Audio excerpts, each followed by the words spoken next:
आगे प्रश्न number 4। A B और सी डी क्रमशः एक चतुर्भुज ए बी सी डी की सबसे छोटी और सबसे बड़ी भुजाएं हैं। दर्शाइए कि कोण ए सी से बड़ा है और कोण बी कोण डी से बड़ा है। देखिए यहाँ पर ए बी सी डी एक चतुर्भुज दी हुई है। इसमें ए बी सबसे छोटी भुजा है और सी डी सबसे बड़ी भुजा है। अब आपने स्वयं ये करना है कि कोण ए कोण सी से बड़ा है और कोण बी कोण डी से बड़ा है। इसके लिए पहले मैं ए और सी को मिलाता हूँ।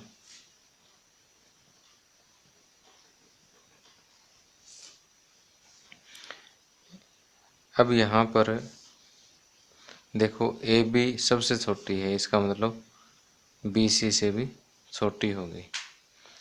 अब देखिए यहाँ पर मैं नाम दे देता हूँ इन कोणों को, कि जैसे इस कोण का नाम मैं 1 दे देता हूँ, सिर्फ इतना इतना, और इधर वाला 2 3 4, सिर्फ ये इतना इतना 3 है और ये 4 है।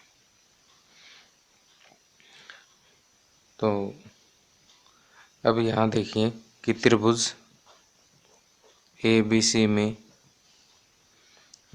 में क्या है कि ए बी भुजा छोटी है बी सी से। ए बी छोटी क्यों है? क्योंकि ए बी सबसे छोटी है, सबसे छोटी है तो ये बी सी से भी छोटी होगी, क्योंकि ए बी सबसे छोटी भुजा है।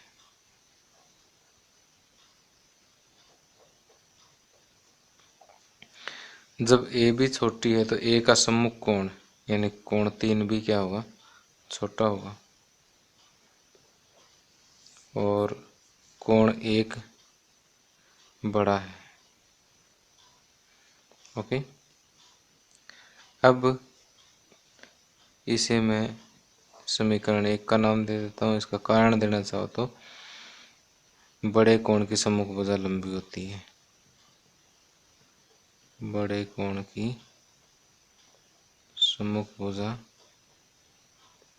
लंबी होती है। अब ऊपर वाले त्रिभुज ले लो। त्रिभुज ए सी डी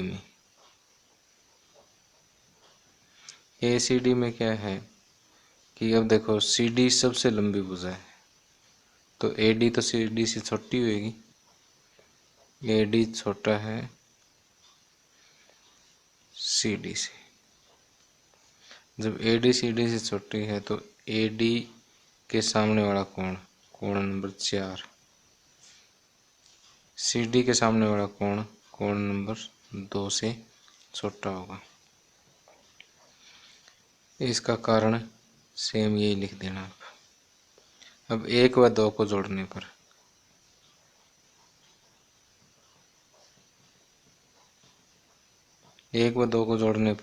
क्या होगा? कोण 3 प्लस कोण 4। लेफ्ट साइड में तो ये, राइट साइड में कोण 1 प्लस कोण 2, बीच में छोटा है का निशान। अब 3 प्लस 4 क्या है? कोण सी। 1 प्लस 2 क्या है? कोण ए। तो कोण सी छोटा है कोण ए से। ए से तो हमें सिद्ध करनी थी कि कोण ए बड़ा है कोण सी से। इसको ऐसे भी कह सकते हैं, कोण ए बड़ा है कोण सी से।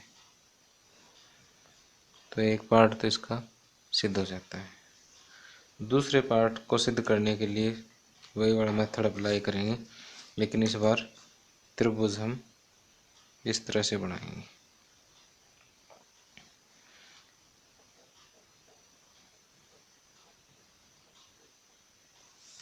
ओके, अब 1 2 3 4 तो हमने नाम दे दिए। अब ये जो हाफ पार्ट है इसको मैं 5, इसे 6 और इसे 7 और इसे 8 अपनी मर्जी से मैं नाम दे रहा हूँ। अब देखिए कि यहाँ पर सी डी बी सी से बड़ा है, सी डी बड़ा है डी सी से। कौन से त्रिभुज की बात कर रहे हैं?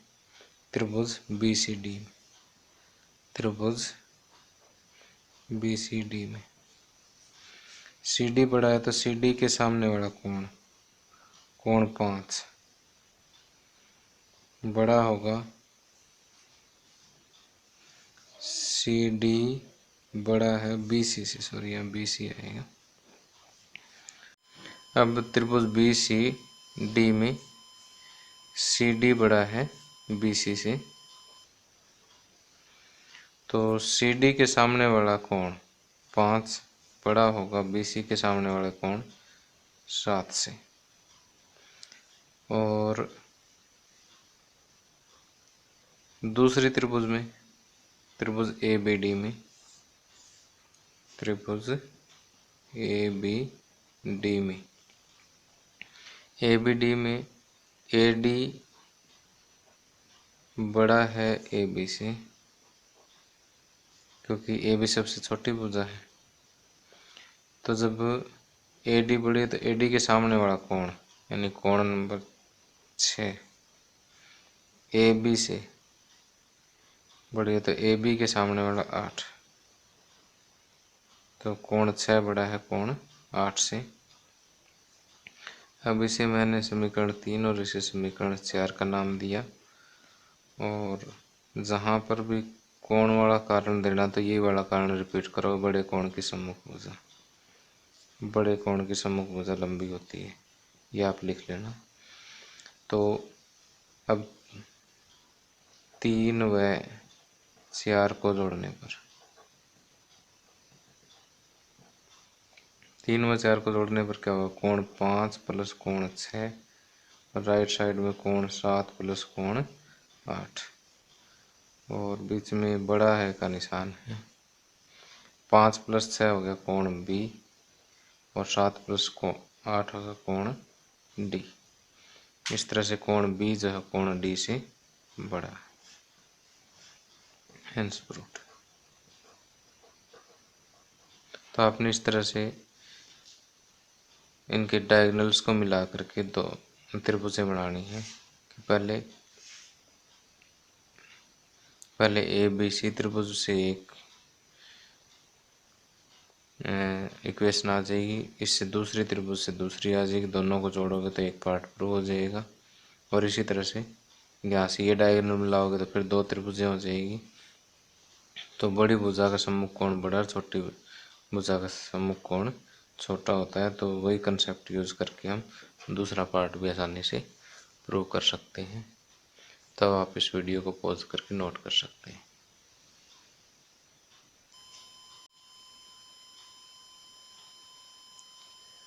अब आगे प्रश्न नंबर 5, आकृति में पी आर बड़ा है पी क्यू से, यानी पी आर भुजा जो है वो पी क्यू से बड़ी है, और पी एस कोण क्यू पी आर को समद्विभाजित करता है। पी एस इस कोण को समद्विभाजित करता है। समद्विभाजित करने का मतलब है कि ये कोण 1 और ये कोण 2 आपस में बराबर है।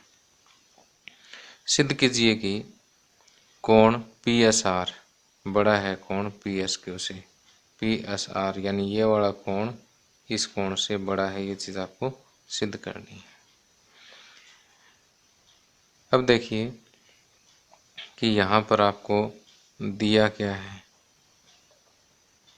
दिया है कोण 1 बराबर कोण 2, और दूसरा पी आर बड़ा है पी क्यू से। और आपको सिद्ध क्या करना है,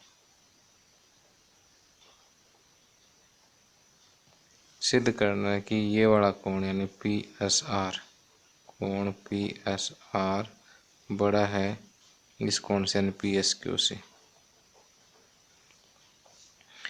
अब इसका प्रूफ देखिए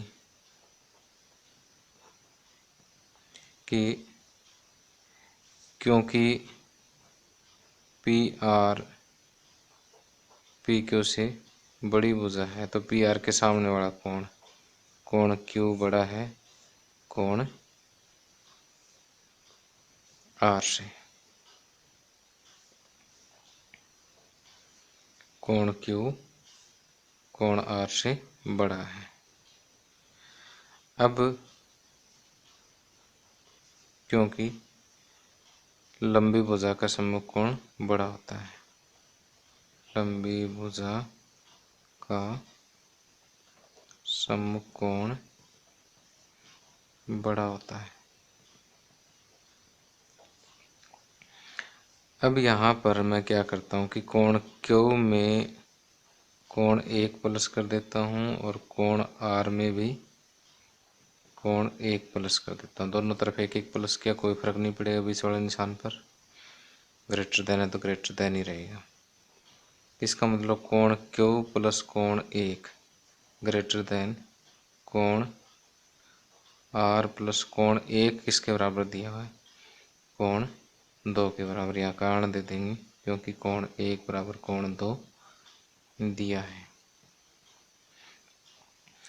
अब कोण क्यू प्लस कोण 1, क्यू प्लस 1 ये किसके बराबर है, कोण एस के, पी एस आर के बराबर, कोण पी एस आर के बराबर। क्योंकि त्रिभुज पी क्यू एस में बाह्य कोण किसके बराबर है, बहिष्कोण किसके बराबर है, अंतःसम्मुख कोणों के बराबर है। और इसी तरह से आर प्लस 2 ये इस कोण के बराबर, क्योंकि इस त्रिभुज में बहिष्कोण अंतःसम्मुख कोणों के बराबर है। तो इस आर प्लस 2 किसके बराबर होगा, पी एस क्यू के। ओके, यहाँ पर कारण देंगे क्योंकि त्रिभुज पी क्यू एस में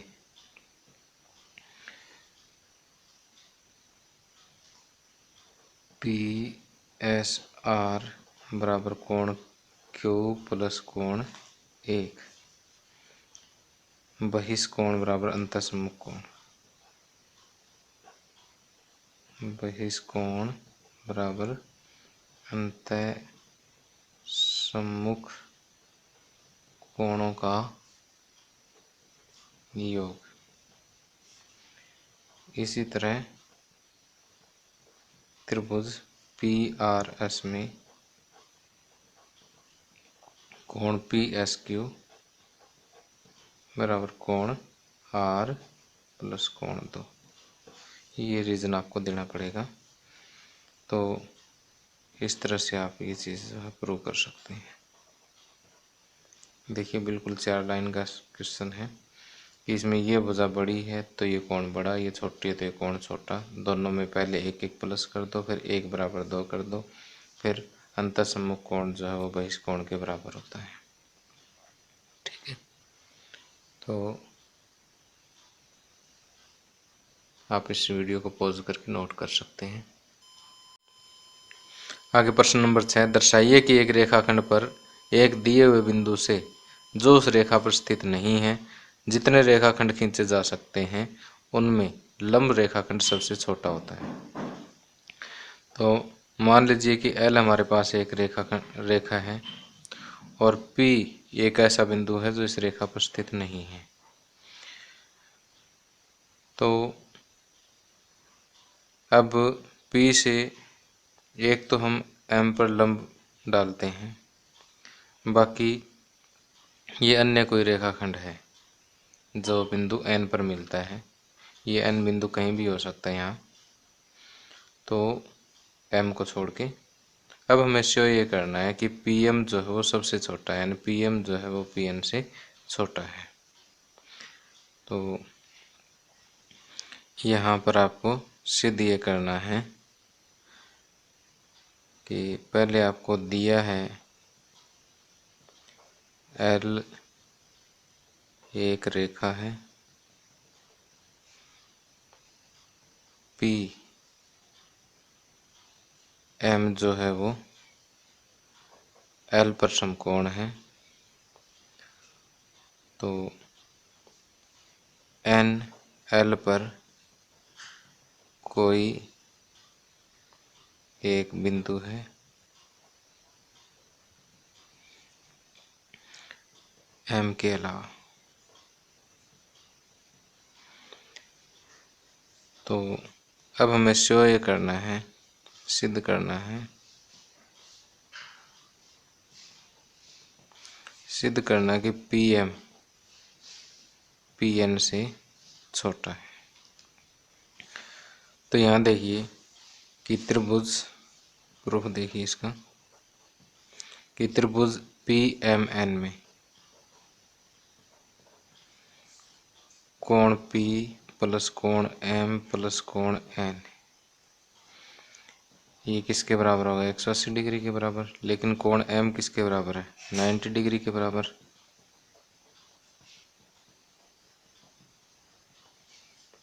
इसका मतलब कोण P प्लस कोण N बराबर 90 डिग्री बच गया। इसका मतलब कोण N जो है वो 90 डिग्री से छोटा होगा, क्योंकि इन दोनों कोणों का योग 90 है, तो ये अकेला तो 90 से छोटा ही होना है। और इसका मतलब कोण N जो है वो कोण M से भी छोटा होगा, क्योंकि M पूरा 90 के बराबर है। तो इसका मतलब N अगर छोटा है तो N के सामने वाले भुजा PM छोटी होगी M के सामने वाले भुजा से। ओके, PN से, सॉरी, M के सामने वाले भुजा क्या है? PN। तो ये चीज़ तो हमें सिद्ध करनी थी कि PM जो है वो PN से छोटा है।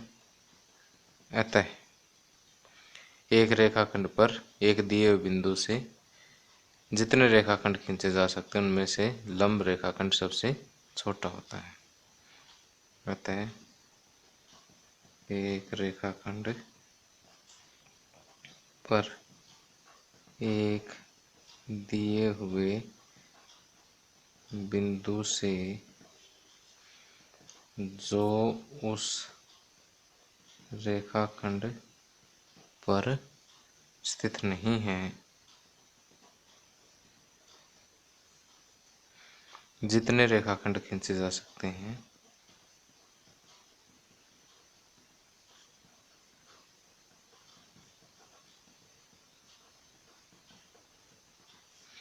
उनमें लंब रेखाखंड सबसे छोटा होता है।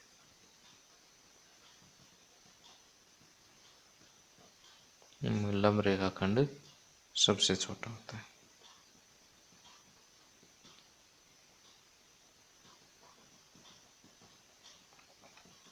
Hence proved. तो प्यारे बच्चों, इसी के साथ ये वीडियो लेक्चर समाप्त होता है।